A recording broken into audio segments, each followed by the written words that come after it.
പോരാട്ടം നടക്കുകയാണ്. 1 ലക്ഷത്തോളം പോളിംഗ് ബൂത്തുകൾ, 9 കോടി വോട്ടർമാർ. പക്ഷേ ഈ പോളിംഗ് സാധാരണ ഗതിയിലാണ്. നേരത്തെ പാലക്കാട് മന്ദഗതിയിലായിരുന്ന സമയത്ത് മഹാരാഷ്ട്രയിലും മന്ദഗതിയിലായിരുന്നു. ഇപ്പോൾ രണ്ടാം ഘട്ട തെരഞ്ഞെടുപ്പ് നടക്കുന്ന ജാർഖണ്ഡിൽ എന്നാൽ കനത്ത പോളിംഗ് രേഖപ്പെടുത്തിയിട്ടുണ്ട്.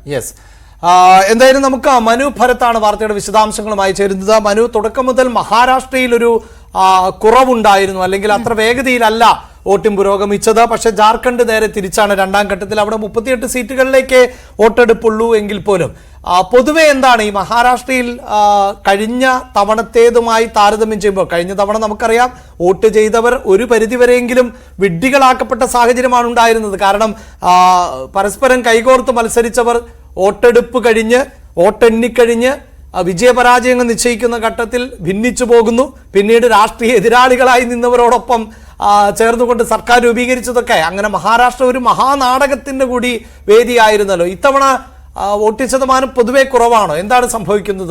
അതോടൊപ്പം ഈ ക്രിപ്റ്റോ കറൻസി വിവാദത്തിലാണ് നേരത്തെ സുപ്രിയ സുലെ വന്ന സമയത്ത് മാധ്യമങ്ങൾ അതാണ് ചോദിച്ചിരുന്നത്. ആ രാഷ്ട്രീയ ആരോപണമൊക്കെയാണോ ഈ മണിക്കൂറുകളിലൊക്കെ ആളിക്കത്തുന്നത് അവിടെ? സബർണ സൂചിപ്പിച്ചതുപോലെ ഈ ബിറ്റ്കോയിൻ വിവാദം മഹാരാഷ്ട്രയിൽ തെരഞ്ഞെടുപ്പ് ദിനത്തിൽ മഹാരാഷ്ട്ര രാഷ്ട്രീയത്തെ തന്നെ പിടിച്ച് കുലുക്കുകയാണ്.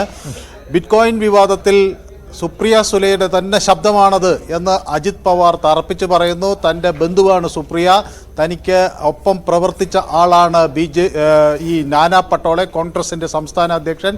അതുകൊണ്ട് ഇരുവരുടെയും ശബ്ദം തനിക്കറിയാം. ആ ഓഡിയോ ക്ലിപ്പിൽ വന്നിട്ടുള്ളത് ഈ രണ്ടുപേരുടെയും ശബ്ദമാണ് എന്ന് അജിത് പവാർ തറപ്പിച്ച് പറയുന്നു. അതിന് മറുപടിയായാണ് സുപ്രിയ സുലെ പറഞ്ഞത്.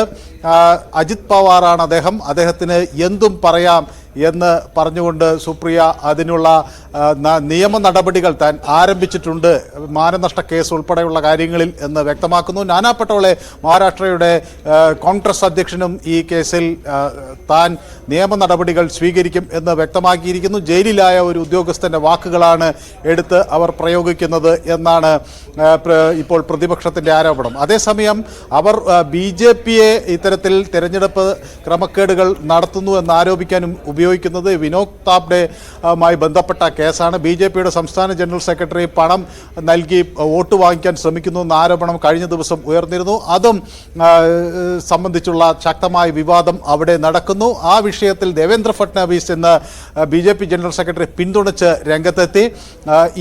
ഈ വിഷയത്തിൽ യാതൊരു പണവും പിടിച്ചെടുത്തിട്ടില്ല, മാത്രവുമല്ല ആർക്കും പണം നൽകി വോട്ട് ചെയ്യാൻ ആവശ്യപ്പെട്ടിട്ടുമില്ല എന്നാണ് ദേവേന്ദ്ര ഫട്നാവിസിൻ്റെ വാദം. അതേസമയം ഈ ബിറ്റ്കോയിൻ ഇടപാടിൽ കർശനമായ ഒരു അന്വേഷണം ഉണ്ടാകും എന്ന് അദ്ദേഹം വ്യക്തമാക്കുന്നു. അജിത് പവാറും ഈ വിഷയത്തിൽ ഒരു സംസ്ഥാന സർക്കാരിൻ്റെ ഭാഗത്തുനിന്ന് ഒരു അന്വേഷണം ഉണ്ടാകും എന്ന നിലപാടാണ് വ്യക്തമാക്കുന്നത്. ഇത് രാജ്യ താല്പര്യങ്ങളുമായി ബന്ധപ്പെട്ടുള്ള കാര്യം കൂടിയാണ് എന്ന് അവർ പറയുന്നു. ഏതായാലും ഈ രവീന്ദ്ര പാട്ടീൽ എന്ന ഈ ഉദ്യോഗസ്ഥനാണ് ഇത്തരത്തിലൊരു ബിറ്റ്കോയിൻ ഇടപാട് നടന്നിരുന്നുവെന്നും അതിൻ്റെ പണം തെരഞ്ഞെടുപ്പ് പ്രചാരണത്തിന് ഉപയോഗിച്ചു എന്നതുമായ വിവരങ്ങൾ പുറത്തുവിടുന്നു. അദ്ദേഹം ചില ഓഡിയോ ക്ലിപ്പുകളും പുറത്തുവിട്ടു. അതാണ് മഹാരാഷ്ട്രയിൽ ഇന്ന് വലിയ ഈ BJPയുടെ ദേശീയ ജനറൽ സെക്രട്ടറി വിനോദ് താവ്ഡെ 5 കോടി രൂപ കള്ളപ്പണവുമായിട്ട് പിടികൂടി. ഈ വിഷയമാണല്ലോ രമേശ് ചെന്നിത്തല അടക്കം അവിടെ പോയിട്ട് ഉന്നയിച്ച കാര്യം. ഇതിനൊരു മറുപടിയായിട്ട് കൂടിയാണ് ക്രിപ്റ്റോ കറൻസി വിവാദം മറുഭാഗത്ത് നാളിക്കത്തിച്ചത് എന്നാണ് ഇവരുടെ ഒരു പ്രതിരോധം. അപ്പോൾ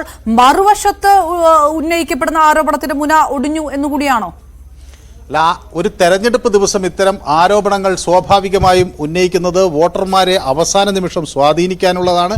ഇതിൽ ആര് വിജയിച്ചു എന്ന കാര്യം ഒരുപക്ഷെ നമുക്ക് തെരഞ്ഞെടുപ്പിൻ്റെ ഫലം വരുമ്പോഴേ അതിൽ ഒരു വ്യക്തതയുണ്ടാകൂ. ഏതായാലും BJP വലിയ തോതിൽ ക്രിപ്റ്റോ കറൻസി വിഷയം, ബിറ്റ്കോയിൻ വിഷയം ഉയർത്തുന്നു. സുപ്രിയ സുലെയെയും അതുപോലെ കോൺഗ്രസ് അധ്യക്ഷൻ നാനാ പട്ടോളയെയും ആരോപണത്തിൻ്റെ മുൻമുനയിൽ നിർത്തുന്നു.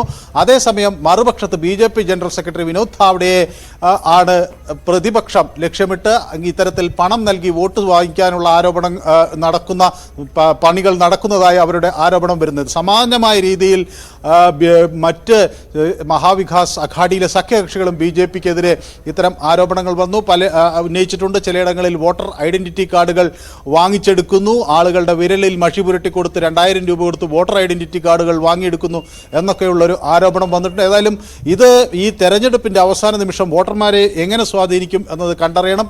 പക്ഷേ താരതമ്യേന മഹാരാഷ്ട്ര കഴിഞ്ഞ വർഷവും ഒരു 64% വോട്ടിംഗ് പെർസെൻറ്റേജ് ഉണ്ടായത്. ഇത്തവണ ഇത്രയുമായിട്ടും ഒരു 25% വോട്ടിംഗ് കടക്കുന്നതിന്റെ വിവരങ്ങൾ മാത്രമേ അനൌദ്യോഗികമായി പുറത്തു വരുന്നുള്ളൂ. ഔദ്യോഗികമായ കണക്കുകൾ 20% താഴെ വരെ പോൾ ചെയ്തതിനെ സംബന്ധിച്ചുള്ള വിവരങ്ങളാണ്.